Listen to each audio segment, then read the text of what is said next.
Yang kami hormati Ibu Kepala Sekolah SD Negeri 2 Kemiringan, yang kami hormati Bapak dan Ibu Dewan Guru SD Negeri 2 Kemiringan. Pertama-tama marilah kita mengucapkan puji dan syukur kepada Allah Subhanahu wa Ta'ala, yang mana pada siang hari ini kita dipertemukan di aula SD Negeri 2 Kemiringan dalam keadaan sehat walafiat, tidak kurang suatu hal apapun.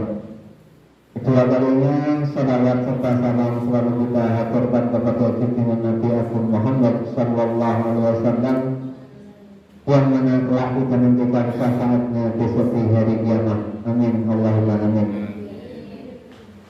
Bapak dan Ibu yang kami hormati, perkenankan kami selaku pembawa acara membacakan susunan acara pada siang hari ini, yaitu diseminasi budaya positif di sekolah.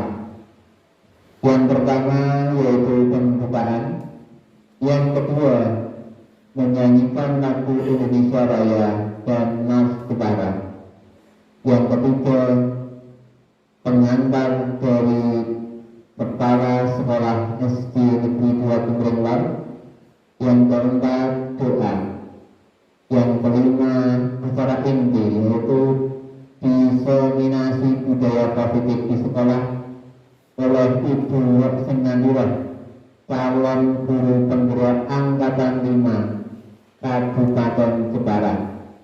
Yang keenam penutup. Sebelum acara kita mulai, marilah acara pada siang hari ini kita buka dengan bacaan basmalah bersama-sama. Bagi yang beragama Islam, mari saya hantarkan.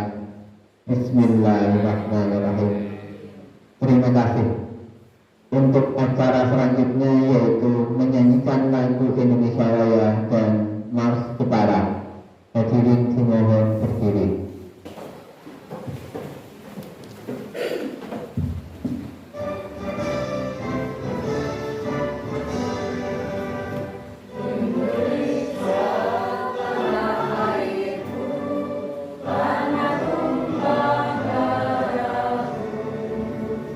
Di sana aku berdiri.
Terima kasih, hadirin dimohon duduk kembali.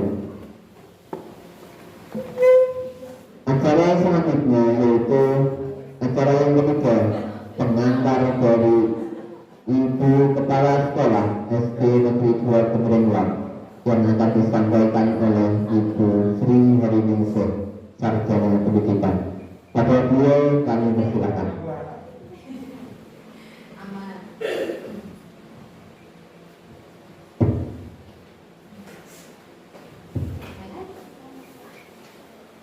Assalamualaikum warahmatullahi wabarakatuh. Bapak Ibu guru, keluarga besar SD Negeri 2 Gemerenglang yang saya hormati dan saya banggakan. Salawat dan salam senantiasa kita haturkan kepada Nabi kita, junjungan kita Nabi Muhammad Sallallahu Alaihi Wasallam. Alhamdulillah wa syukurillah, pada siang hari ini kita dalam kondisi sehat walafiat, sehingga kita bisa menghadiri dan mengikuti acara diseminasi budaya positif yang akan disampaikan oleh Ibu Roksin Mandirah SPD sebagai calon guru penggerak angkatan 5 Kabupaten Jepara. Ini merupakan aksi nyata dari beliau di dalam mengikuti dan melaksanakan kegiatan yang berkaitan dengan CGP-nya. Alhamdulillah, tahap demi tahap kegiatan CGP yang beliau laksanakan bisa dilalui dengan baik dan lancar, tiada hambatan suatu apapun.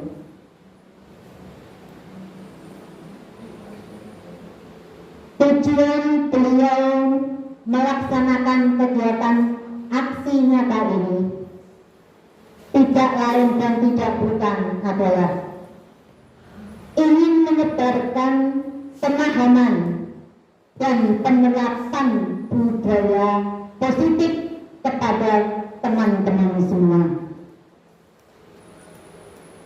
Di dalam budaya positif itu ada 7 konsep utama. Dalam modul ini yang nanti akan disampaikan atau dipaparkan oleh beliau secara gamblang dan jelas. Jadi nanti Bapak Ibu ketika beliau Ibu Roksin Mandirah memaparkan tentang budaya positif, bila mana ada Bapak Ibu yang kurang jelas bisa bertanya sebebas-bebasnya, silahkan bertanya. Kita menggali ilmu yang sebanyak-banyaknya. Bapak Ibu semuanya yang saya banggakan, kita semua perlu pemahaman yang benar tentang paradigma baru proses pembelajaran. Mau tidak mau, suka tidak suka, Bapak Ibu harus menyesuaikan diri dengan perkembangan zaman. Bagaimanakah pembelajaran dengan paradigma baru itu? Bapak Ibu harus memahami dan mempelajari dengan sungguh-sungguh. Di antaranya, paradigma baru pembelajaran kita adalah pembelajaran yang dirancang berdasarkan prinsip pembelajaran yang berdiferensiasi, di mana setiap siswa belajar sesuai kebutuhan dan tahap perkembangan siswa itu sendiri untuk mewujudkan profil pelajar Pancasila. Lantas apa dan bagaimana peran dan prinsip pelajar Pancasila? Bapak Ibu semua tentunya sudah mempelajari PMM ya, Platform Merdeka Mengajar. Silakan Bapak Ibu membuka PMM. Di PMM topik 7 modul 2, di situ ada modul tentang peran dan prinsip P5 yang dimaksud. Ada panduan pengembangan P5. Apakah P5? Proyek penguatan profil pelajar Pancasila. Nah, di dalam panduan itu melalui beberapa langkah, di antaranya ada 4 langkah. Langkah yang pertama di mana Bapak Ibu harus memahami garis besar kurikulum merdeka. Langkah yang pertama perlu Bapak Ibu ketahui dan pahami adalah Bapak Ibu semua harus memahami dulu garis besar kurikulum merdeka. Lantas langkah yang kedua adalah memahami pembelajaran dan asesmen. Langkah yang ketiga memahami pengembangan KOSP dalam kurikulum merdeka. Bapak Ibu harus mempelajari isi KOSP yang sudah kita buat. Kita sudah menyiapkan KOSP berdasarkan hasil musyawarah kita bersama. Nah, itu harus kita laksanakan dalam 1 tahun pembelajaran. Apa yang tertuang di dalam KOSP itu yang harus kita laksanakan. Pembelajaran kita menggunakan acuan. Kinerja kita menggunakan acuan, yaitu yang disebut dengan KOSP, Kurikulum Operasional Satuan Pendidikan. Langkah yang keempat yaitu memahami pengembangan P5.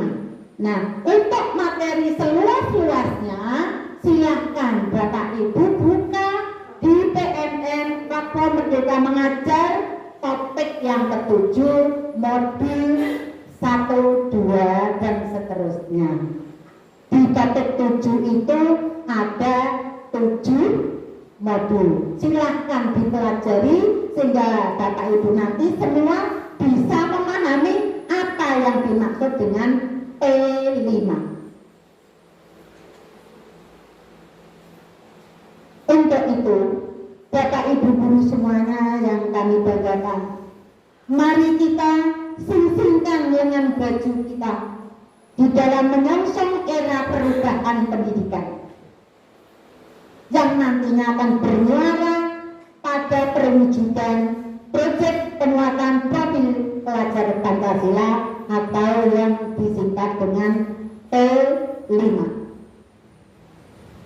Harapan saya kepada Bapak Ibu, setelah kegiatan ini, diseminasi yang dilakukan oleh Ibu Roksi Nandira, semoga akan bisa berdampak positif menuju ke arah kemajuan pendidikan, khususnya di SD Negeri 2 Bumiringor, dan secara umum terjadi kemajuan pendidikan bagi bangsa Indonesia. Dan tentunya ucapan terima kasih yang tak terhingga saya sampaikan kepada Ibu Roksi Nandira yang telah berupaya, yang telah berusaha sekuat tenaga, telah menginspirasi dan memotivasi kepada teman-teman semua, teman-teman sejawatnya, demi kemajuan pendidikan di SD kita, SD Negeri 2 Bumiringor. Sekali lagi kepada Ibu Roksi Nandira kami ucapkan terima kasih yang sebesar-besarnya. Demikian hal yang bisa kami sampaikan. Apabila ada tutur kata kami yang kurang berkenan, kami mohon maaf yang sebesar-besarnya. Akhirul kata, wassalamualaikum warahmatullahi wabarakatuh. Waalaikumsalam warahmatullahi wabarakatuh.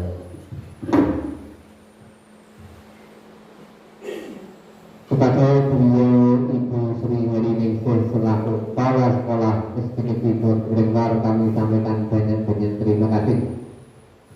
Untuk acara selanjutnya yaitu acara yang keempat, doa yang akan dipimpin oleh Bapak Muhammad Budianto MPD.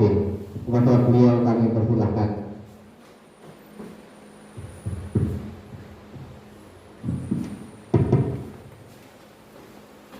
Assalamualaikum warahmatullahi wabarakatuh. A'udzubillahi minasyaitonir rajim. Bismillahirrahmanirrahim. Allahumma shalli wa sallim wa barik ala sayyidina Muhammad sayyidil awwalin wal akhirin. Wa sallim wa tabaraka wa ta'ala an kulli sahabati sayyidina Rasulillah ajma'in. Hamdan hamdan salimin hamdan syakirin hamdan wa ni'amahu wa yukafiru majidah. Ya Rabbana wa lakal hamdu kama yanbaghi al-karim wa 'azimi sultanik. Allahumma alikal mustaqa wa antal musta'an wa la hawla wa la quwwata illa billahil 'aliyyil 'azim. Allahumma taqabbal minna salatana wa siyamana wa qiyamana wa tadarru'ana wa khushu'ana wa ta'assirana ya Allah ya Allah ya rabbal alamin.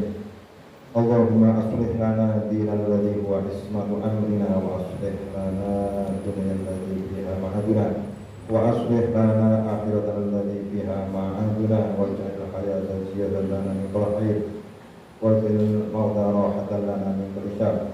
Allahumma shalli wa sallim wa barik ala sayyidina Muhammad salatan tujina biha min jami'il ahwal wal abad wa taqdi lana min jami'il hajat wa qahhina min jami'il sayyi'at wa qahhina biha indaka 'ala darajat wa tuballighuna bi a'zami min jami'il khairat fil hayati wa ba'dal mamat. Ya qadi al hajat fi hajatina fi hajatina wa sahih asadana wa tahhir qulubana wa tsabbit imanana wa salim ajsadana wansurna ala qawmin zalimin rahmatika ya arhamar rahimin.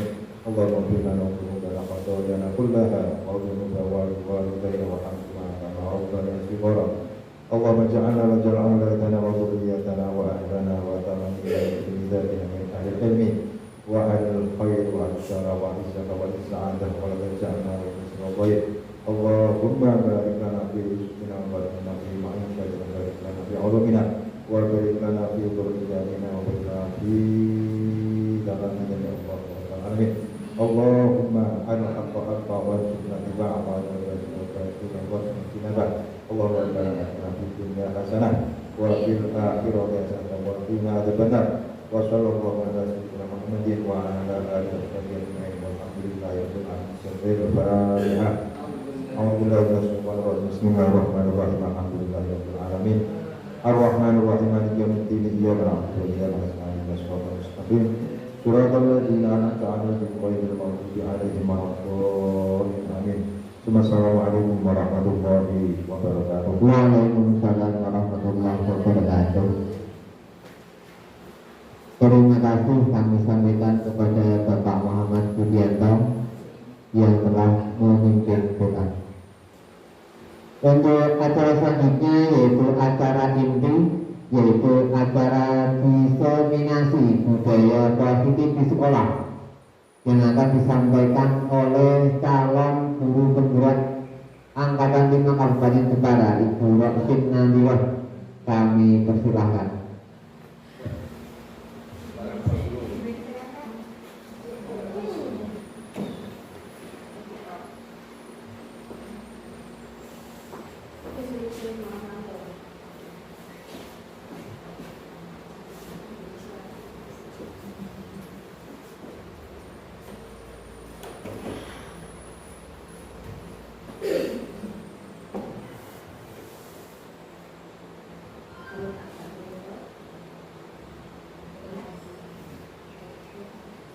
Bismillahirrahmanirrahim. Assalamualaikum warahmatullahi warahmatullahi wabarakatuh.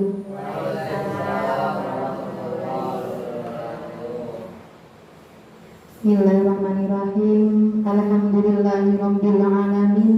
Wa bihi nasta'inu ala umuri dunya wad din. Wassalatu wassalamu ala asyrafil anbiya'i wal mursalin sayyidina wa maulana Muhammadin wa ala alihi wa sahbihi ajma'in, amma ba'd. Yang terhormat Ibu Sri Hariningsih SPDSD selaku Kepala SD Negeri 2 Gemiring Lor, yang saya hormati Bapak, Ibu Guru, serta Bapak Penjaga SD Negeri 2 Gemiring Lor. Pertama, marilah kita panjatkan puji syukur kehadirat Allah Subhanahu wa Ta'ala yang telah melimpahkan rahmat, taufik serta hidayahnya kepada kita semua, sehingga pada siang hari ini kita dapat berkumpul dalam acara diseminasi budaya positif di sekolah. Salawat serta salam tak lupa marilah kita haturkan kepada beliau junjungan kita Nabi Agung Muhammad SAW, yang tentunya kita nantikan syafaatnya di hari yaumil qiyamah kelak. Amin Allahumma amin. Sebelumnya perkenalkan, sudah kenal ya Bu? Saya Roksi Nandira di sini sebagai guru CGT Angkatan 5 di Kabupaten Jepara. Ya, pada pagi hari ini saya mendapatkan tugas untuk menyebarkan pemahaman dan penerapan budaya positif di lingkungan sekolah kita. Seperti itu Bu. Jadi kemarin selama dari bulan Mei sampai bulan September ini, alhamdulillah kegiatan saya sudah menyelesaikan modul 1, dan pada pagi hari ini, pada siang hari ini, saya mendapat tugas untuk menyampaikan dan menyebarkan pemahaman serta penerapan pada modul budaya positif. Seperti itu. Namun sebelumnya, saya ucapkan selamat datang para guru hebat. Mari belajar bersama, berkolaborasi, saling mendukung demi mewujudkan disiplin positif di sekolah kita tercinta. Sebelumnya, nuwun sewu Bapak Ibu, saya di sini bukan bermaksud untuk menggurui, ngoten nggih. Saya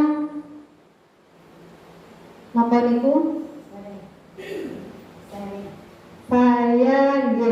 Sharing.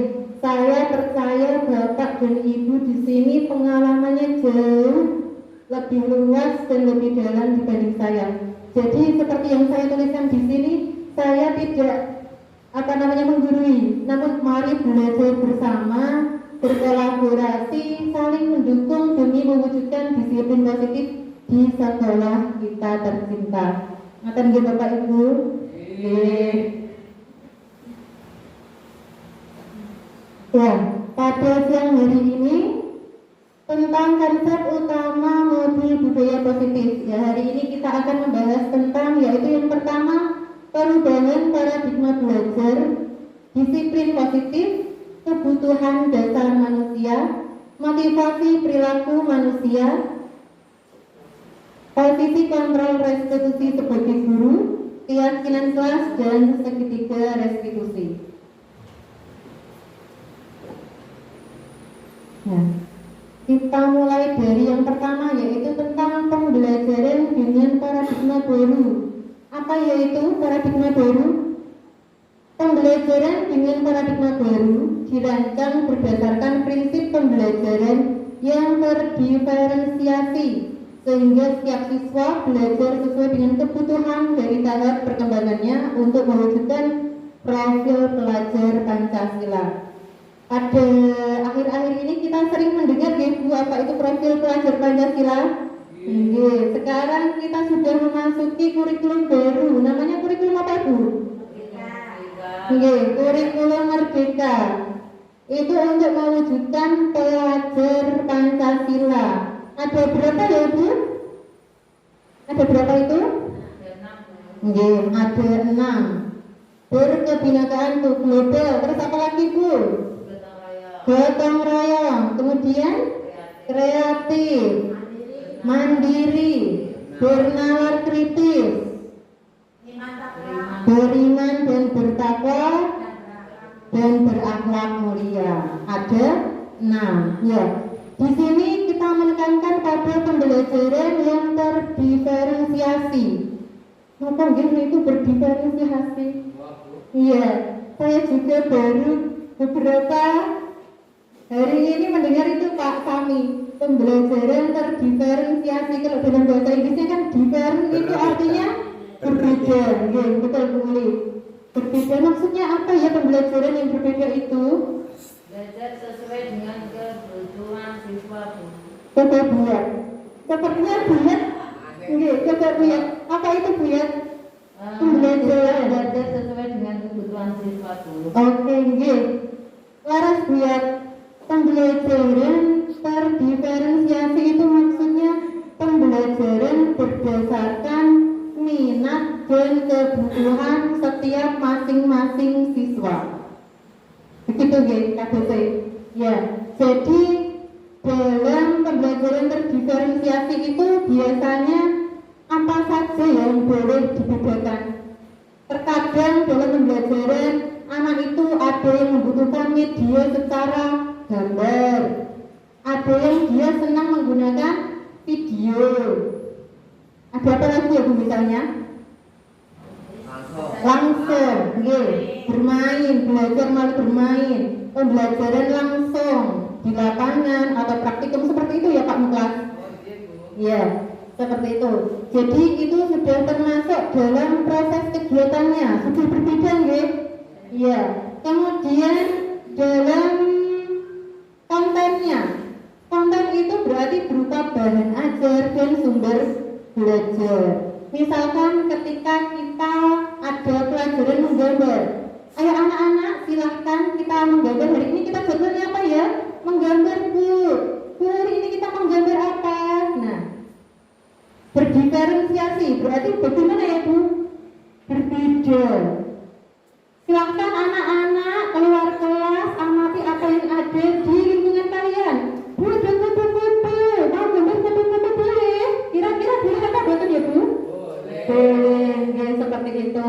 Atau Bu, ada bunga, saya gambar bunga boleh? Boleh atau tidak Bu? Nggak boleh. Itu yang dimaksud konten dalam pembelajaran terdiferensiasi. Kemudian ada juga selain konten proses, ada satu lagi yang namanya penilaian terdiferensiasi. Kita ketika penilaian itu kita hanya menilai ketika ulangan harian, UTS, UAS saja, atau bagaimana ya Bu ketika di sekolah? Saya juga meraba-raba diri saya ketika di kelas. Itu kadang memang seperti itu. Tapi dulu bagaimana, Bapak? Abu kelas? Abu di? Nilai harian atau BPS? Oh iya, nilai harian dan BPS. Ya. Ketika pembelajaran terdiferensiasi, itu berarti penilaiannya harus berbeda.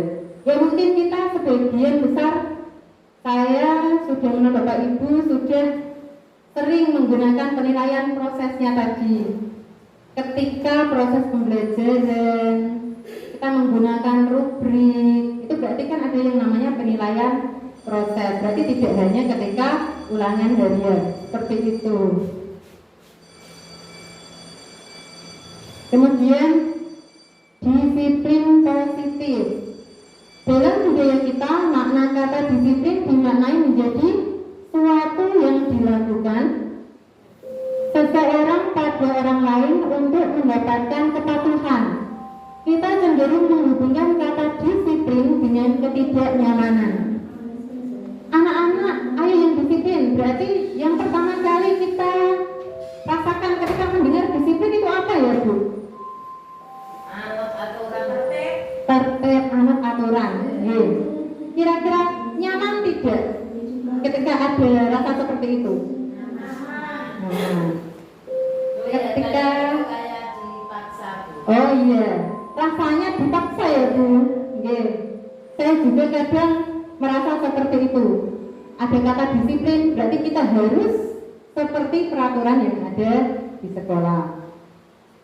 Disiplin positif merupakan salah satu cara penerapan disiplin yang bertujuan untuk menumbuhkan kesadaran serta memberdayakan anak untuk melakukan sesuatu tanpa sogokan, ancaman maupun hukuman.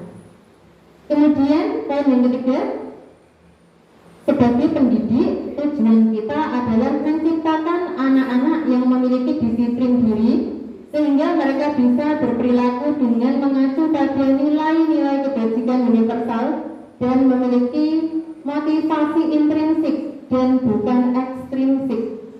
Ada kata motivasi intrinsik dan bukan ekstrinsik. Ya, poinnya kita di situ.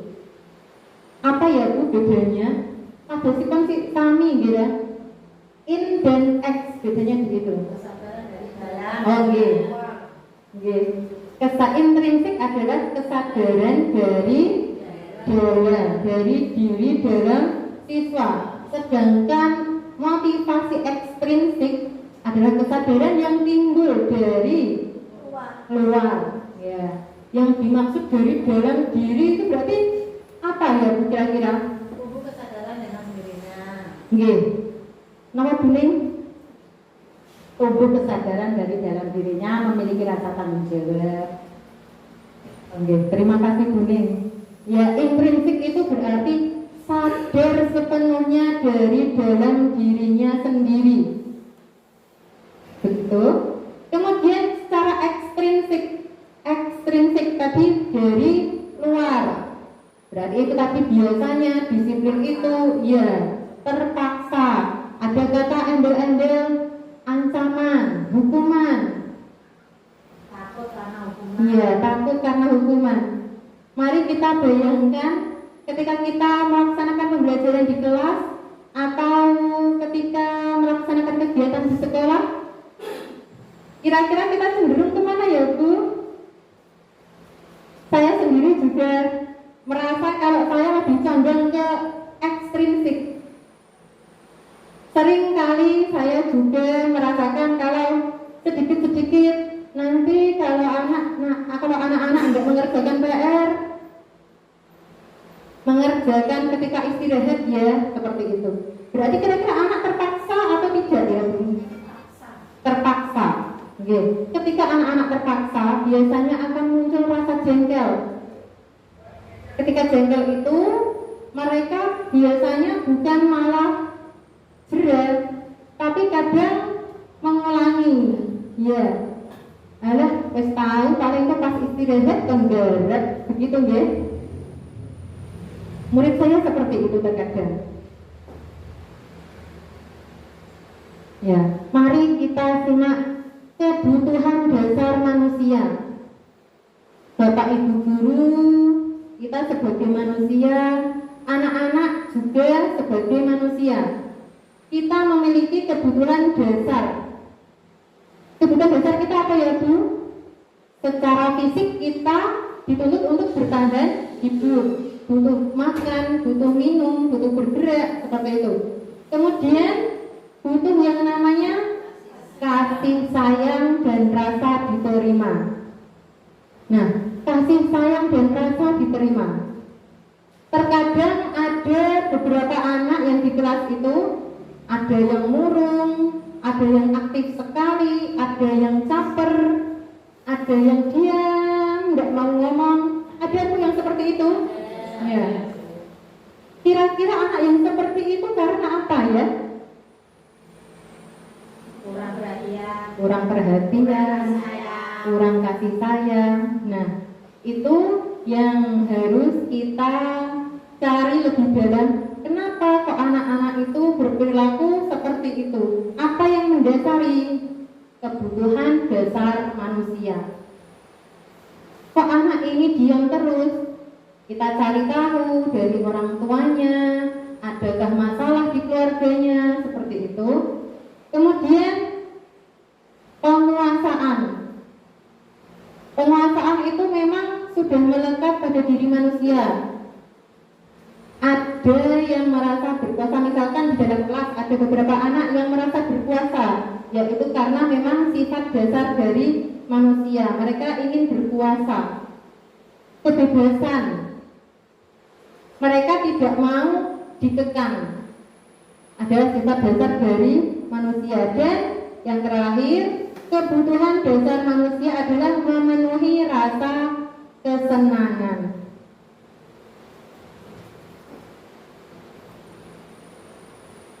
Kemudian kita beralih ke motivasi perilaku manusia. Motivasi itu apa ya, Bu?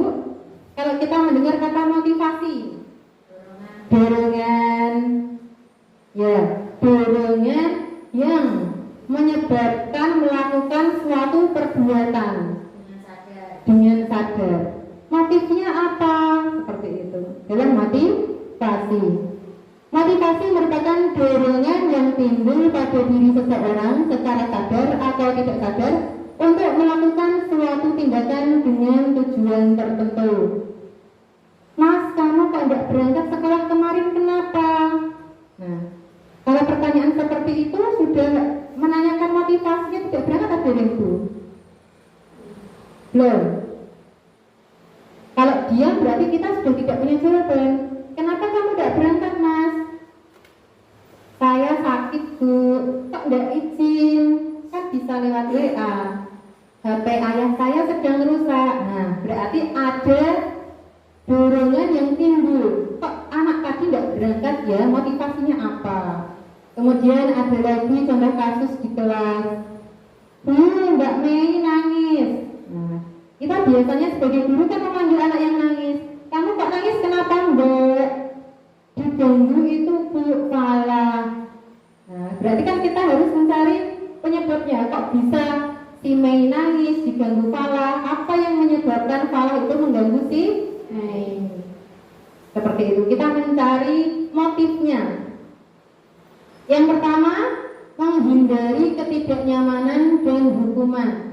Murid melakukan disiplin diri karena ia takut dihukum. Ini merupakan motivasi ekstrinsik. Ketidaknyamanan dan hukuman. Kemudian yang kedua, mendapatkan imbalan atau penghargaan. Selain menghukum, ada juga yang namanya imbalan dan penghargaan.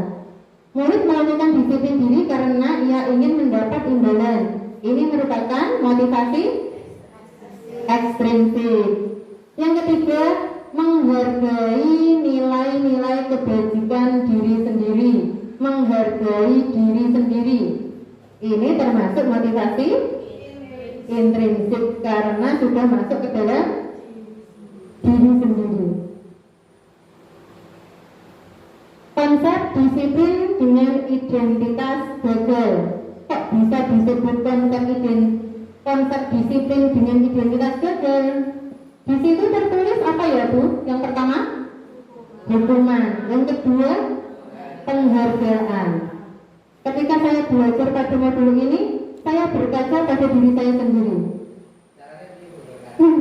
Membayangkan, Pak. Sepertinya saya pernah melakukan hal seperti ini di kelas saya, seperti itu. Ada yang pernah seperti saya? Pernah, ya. Hukuman. Ketika anak dihukum, kira-kira apa yang dirasakan oleh anak tersebut? Menyakitkan.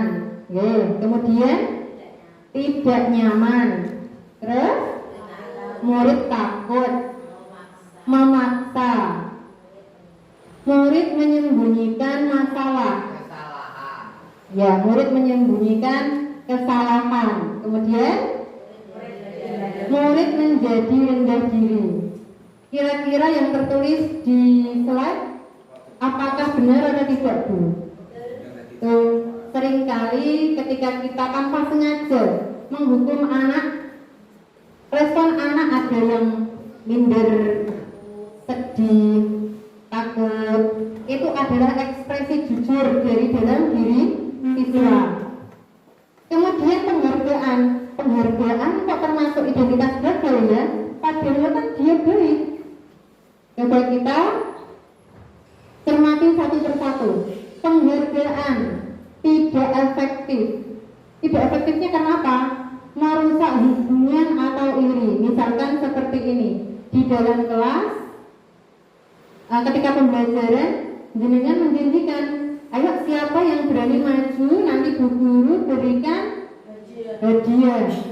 Berarti itu kan hadiahnya ditawarkan di awal atau di akhir pembelajaran Bu? Di awal. Misalkan tadi hadiahnya cuma 1, kira-kira sudah diberikan kepada siswa yang sudah maju, anak yang lain bagaimana? Nah, timbul rasa iri. Padahal yang lain juga minat, inginnya maju. Kemudian mematikan kreativitas. Maksudnya apa ya mematikan kreativitas?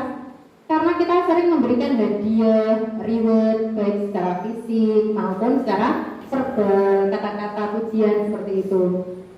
Ayo Mbak maju. Dia mengerjakannya misalkan asal-asalan. Ketika anak sudah maju, kita memang menghargai ya Bu, masa tidak dihargai? Ya bagus, jempol buat Mbak Nanda. Padahal dia mengerjakannya asal-asalan.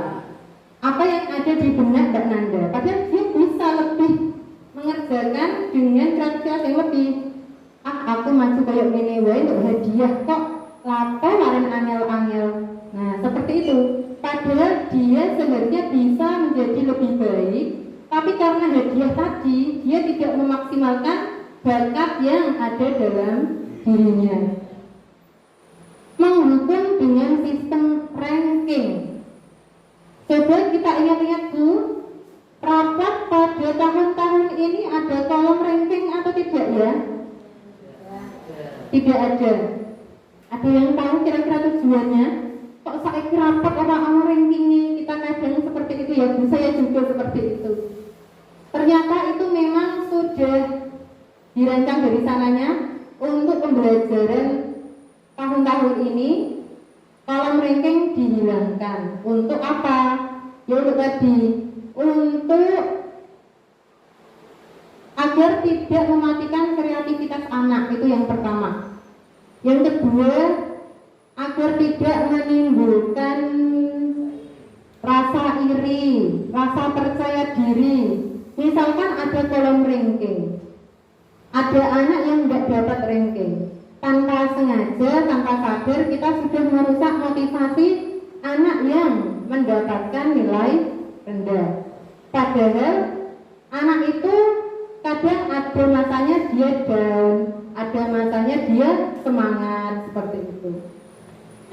Kemudian selanjutnya merampas hak menghargai dirinya.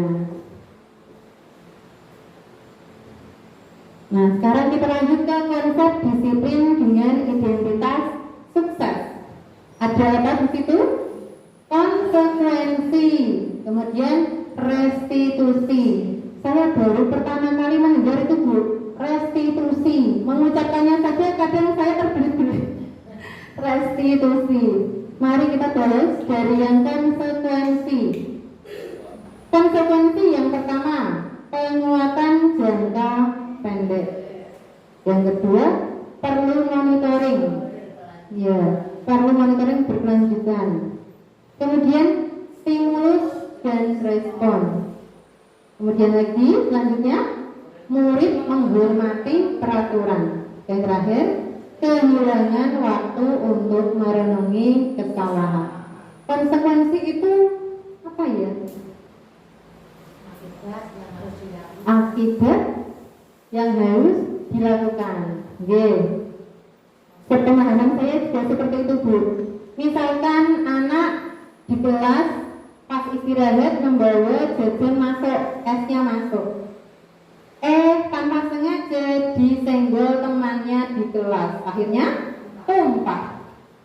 Konsekuensinya kita sebagai guru, ayo Mas, dipel Mas, konsekuensinya kamu yang nyenggol kok. Nah, tanpa memberi waktu anak untuk berpikir apa yang harus dia lakukan, kita sebagai guru langsung mengejudge-nya, langsung menyuruhnya, ayo Mas dibersihkan. Berarti yang menyuruh siapa tadi Bu? Guru, bukan anak. Ya, tidak ada kesadaran dari anak, tapi langsung gurunya yang menyuruh.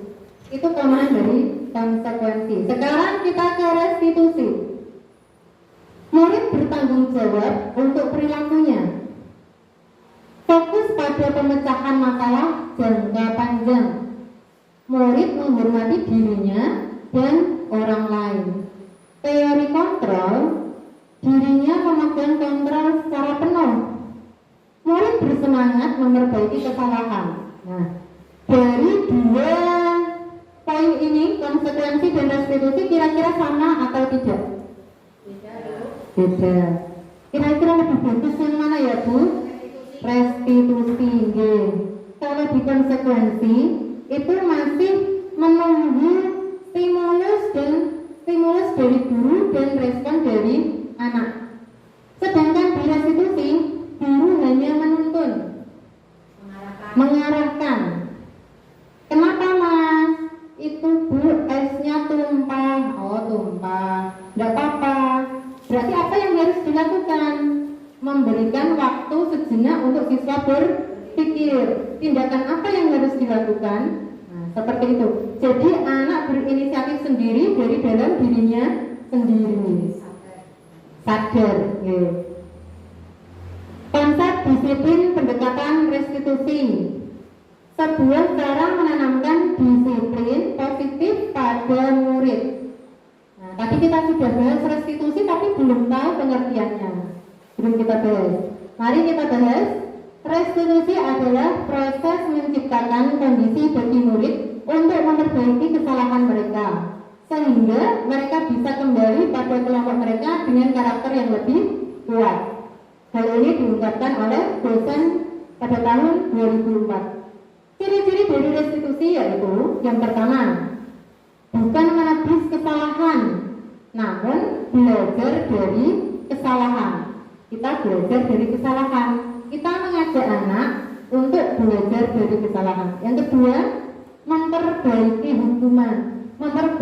hubungan antara yang salah dan antara yang korban. Harus ada timbal balik untuk memperbaiki hubungan. Kemudian tawaran dan bukan paksaan. Kira-kira apa yang harus dilaksanakan, yang harus dilakukan? Kita tawarkan, bukan dipaksa. Ayo bersihkan. Sama atau beda Bu? Beda. Menuntun untuk melihat ke dalam diri, mencari kebutuhan dasar yang mendasari tindakan. Kebutuhan dasar yang mendasari tadi apa ya? Kebutuhan dasar ada rasa kasih sayang, ada untuk memenuhi kebutuhan hidup.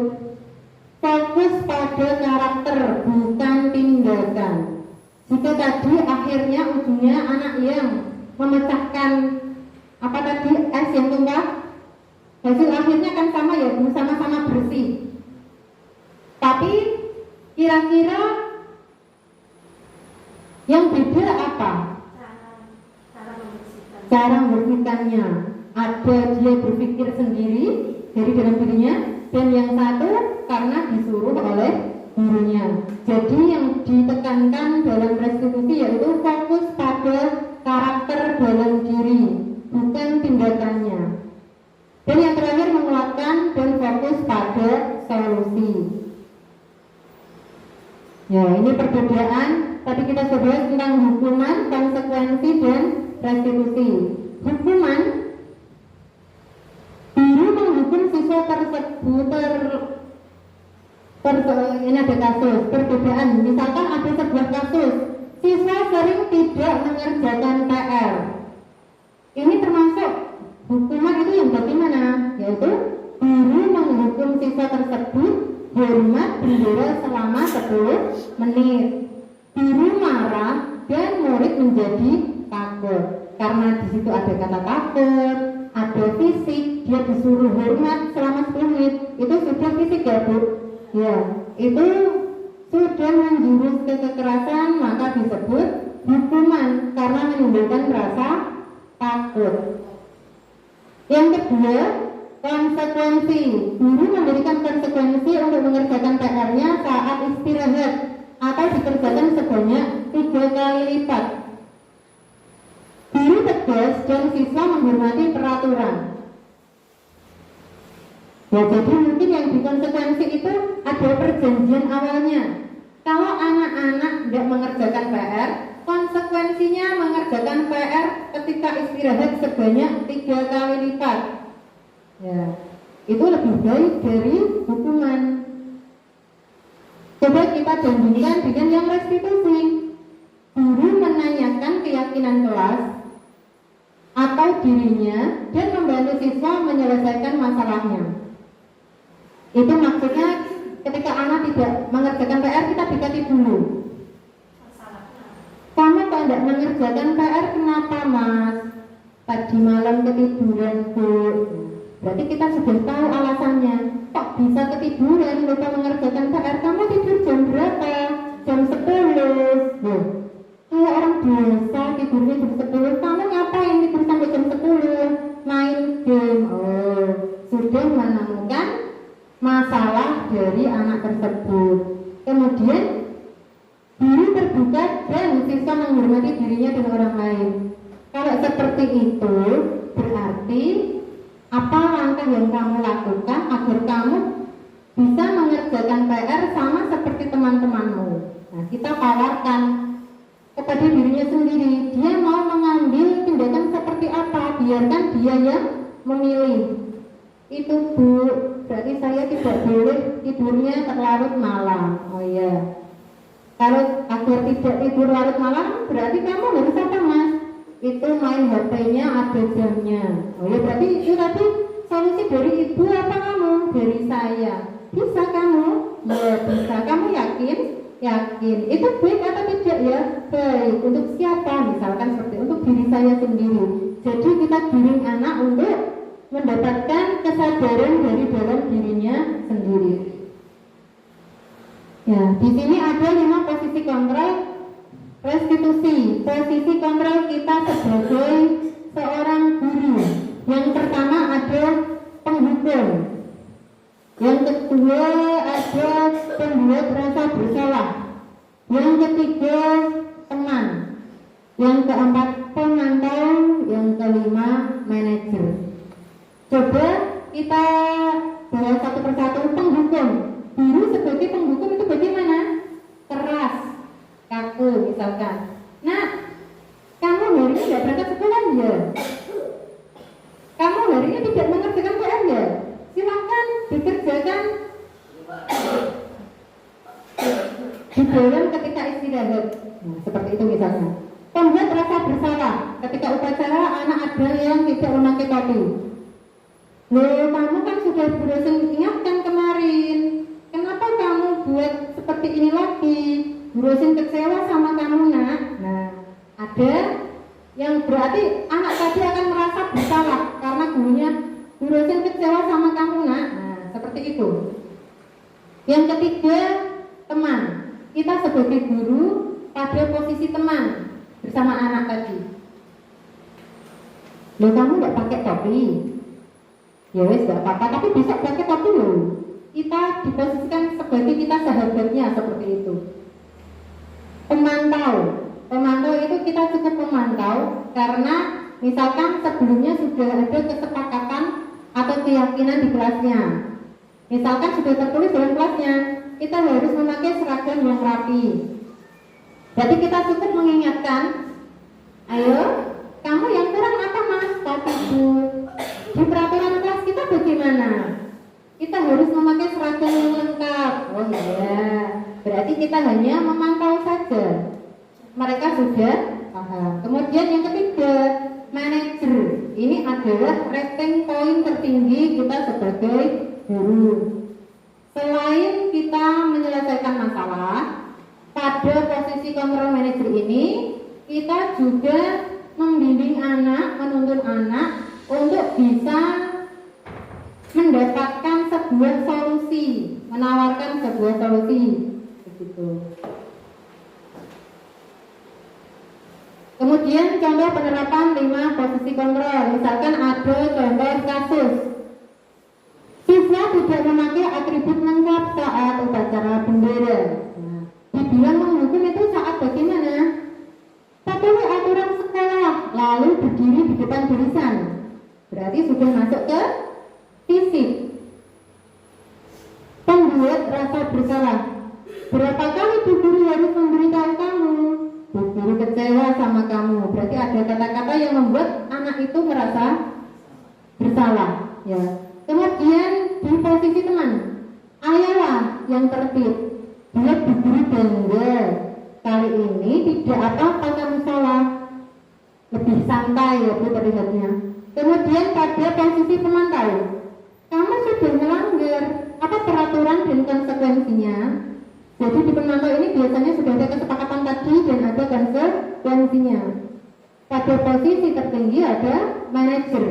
Guru sebagai manajer biasanya akan mengatakan, apa kamu tahu kesalahanmu? Biar dia berpikir sendiri. Kira-kira aku yang kurang apa ya kok saya ditarik guru ke depan ketika upacara?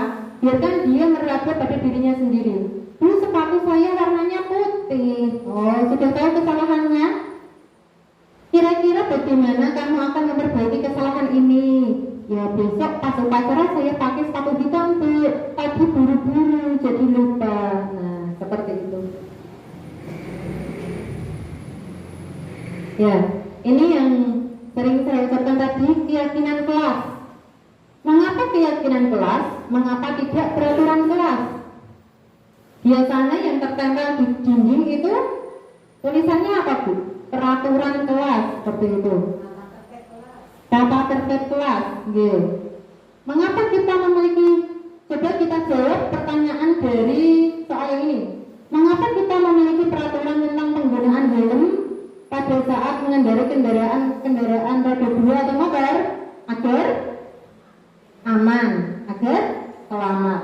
Yang kedua, mengapa kita memiliki peraturan tentang penggunaan masker dan mencuci tangan setiap saat? Agar sehat, agar selamat. Nah, itu sama dengan peraturan.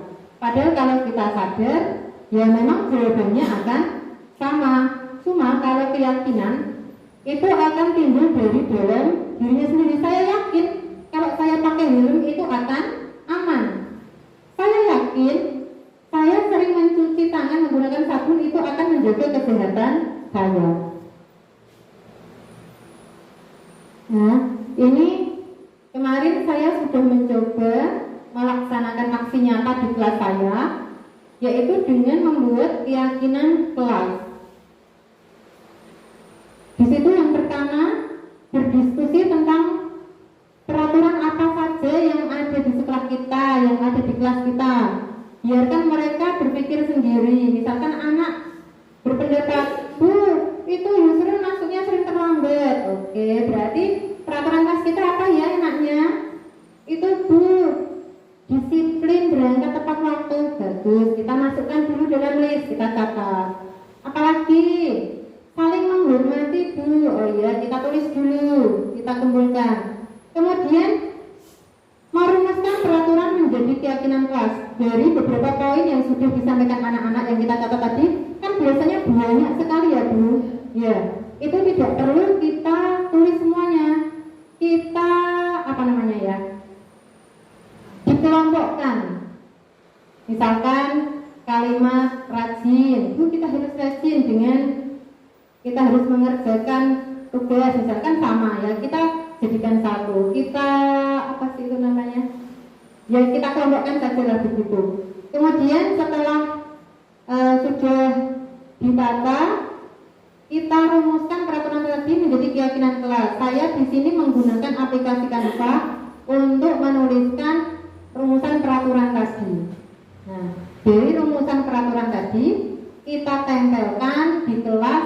Biarkan anak sendiri yang menempelkan, karena itu adalah sebuah tindakan dari dirinya sendiri. Dia yang berpendapat sendiri, dia yang melaksanakan sendiri, dia yang menerapkan sendiri. Jadi anak akan melaksanakan sesuai dengan keinginannya yang sudah tertulis tadi. Nah, misalkan ini adalah keyakinan yang tadi ditempelkan anak-anak. Disiplin waktu, gemar berliterasi, senyum, sapa, salam, sopan santun, 5S, belajar dengan antusias, semangat dan percaya diri, saling menjaga kebersihan dan keindahan, dan yang paling utama saling menghormati. Atin.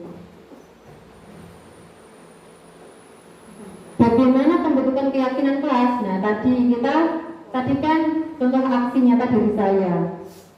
Tadi itu dibentuk dari apa ya? Bagaimana langkahnya? Nah, biasanya keyakinan kelas itu berupa pernyataan universal, umum. Pernyataannya secara umum. Sedikit saja agar mudah diingat, tidak perlu banyak-banyak, nanti anak malah bingung. Terlalu banyak, singkat, padat, dan jelas. Sesuai kondisi sekolah. Kemudian dibuat dalam bentuk kalimat positif. Biasanya peraturan kan begini: jangan membuang sampah sembarangan. Ada kata jangannya, berarti itu positif atau negatif? Kalimat pernyataan negatif. Kalau dibuat dalam bentuk positif bagaimana? Buanglah sampah pada tempatnya. Ya, diusahakan ketika membuat keyakinan kelas dibuat dalam bentuk positif. Semua warga kelas terlibat. Mereka bebas mengutarakan pendapatnya, kita tampung dan kita tata. Nah, kemudian ada segitiga restitusi. Mari kita simak video berikut ini.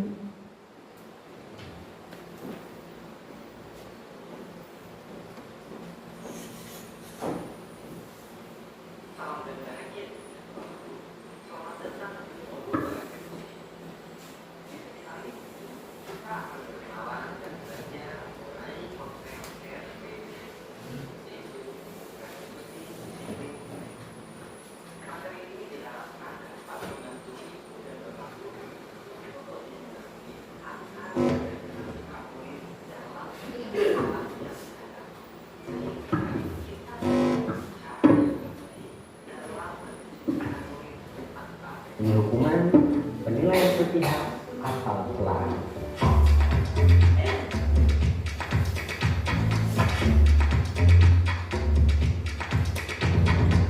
Ibu dan Bapak Guru, yuk kita mengingat kembali beberapa metode pendisiplinan yang pernah kita lakukan.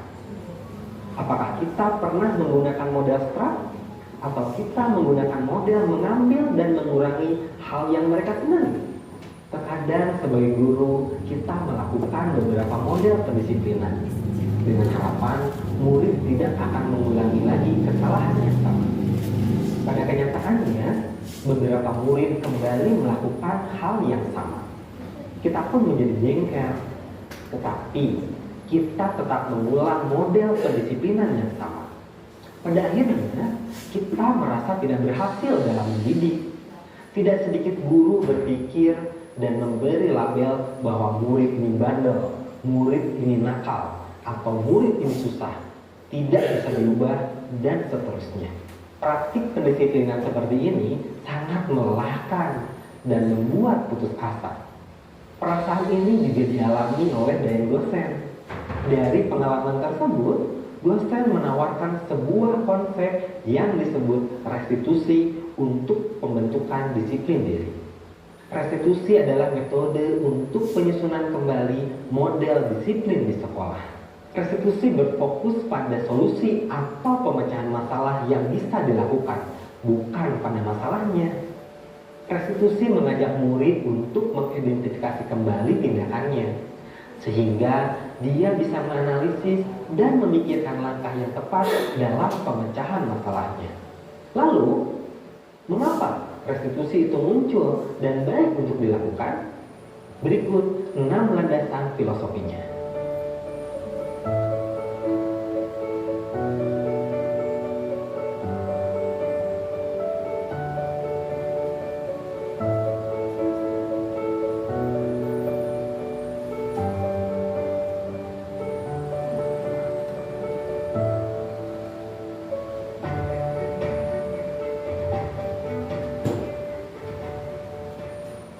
Setelah kita pahami dan sepakati ke-6 landasan filosofis tadi, mari kita mulai mempraktikannya melalui langkah-langkah berikut. Pertama, ciptakan suasana positif. Kedua, ajak murid untuk berpikir dan menganalisis kesalahannya. Ketiga, beri ruang pada murid untuk memikirkan solusi terbaik.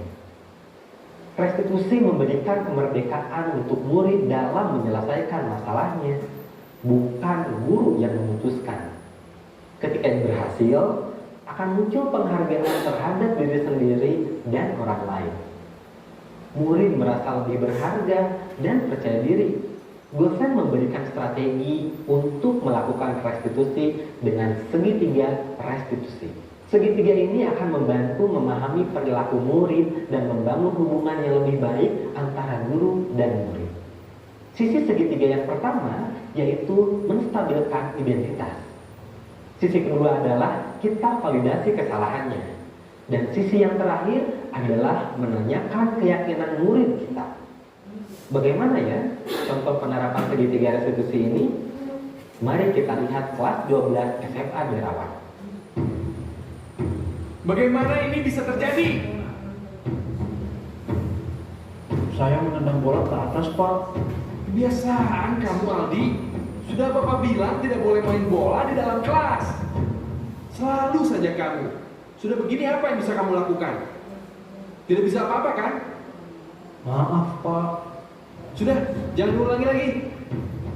Ibu dan Bapak guru, dari ilustrasi tadi, apakah ada solusi untuk atapnya agar bisa diperbaiki?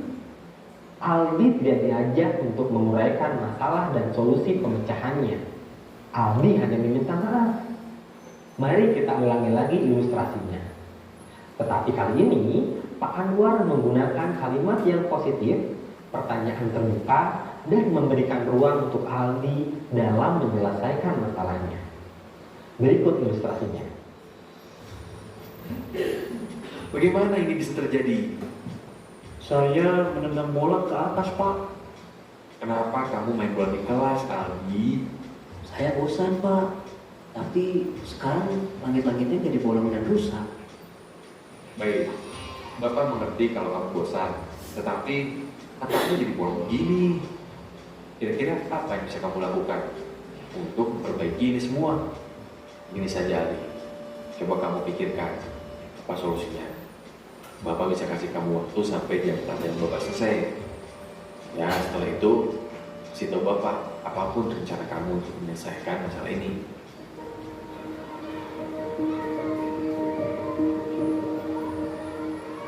Maaf, Pak. Sepertinya saya harus menambah dengan menggunakan triplek. Tapi saya takut dengan orang tua, Pak. Saya juga tidak punya uangnya dan tidak tahu caranya. Baik, terima kasih atas idenya, Aldi. Ini saja, Bapak bisa bantu kamu bicara dengan orang tua kamu untuk menceritakan masalah ini dan juga untuk masalah uang. Lalu kamu bisa ke Mang Acim untuk meminta tolong membantu memperbaiki atap kelas. Apakah itu membantu? Ya, Pak. Terima kasih. Di ilustrasi kedua tadi, Pak Anwar menggunakan kalimat konstruktif yang berfokus pada solusi dan memberikan bantuan sesuai dengan tugas dan tanggung jawabnya sebagai guru. Terlihat juga perbedaan dari intonasi suara dari kedua ilustrasi tadi. Sehingga Aldi tidak terbebani, terhakimi, dan terpojok. Aldi menjadi lebih terbuka untuk berpikir dan memikirkan solusi daripada berfokus pada masalah. Pak Anwar membantu Aldi melakukan proses restitusi. Penerapan segitiga restitusi sudah dilakukan Pak Anwar pada ilustrasi kedua. Dia bersikap tenang saat bertanya, lalu menanyakan alasan dibalik perilaku Aldi, dan membimbing Aldi untuk memperbaiki masalahnya. Dengan ini, segitiga restitusi sudah berjalan dengan baik. Bagaimanakah proses detail dari pelaksanaan segitiga restitusi? Kita akan bahas pada materi selanjutnya ya. Ibu dan Bapak guru sekalian, mari kita refleksikan lagi tentang proses dan model disiplin yang sudah kita lakukan selama ini. Bagaimana proses disiplin yang sudah kita terapkan? Apakah sudah sesuai dengan konsep restitusi? Jika belum, apa yang bisa kita perbaiki agar proses restitusi bisa kita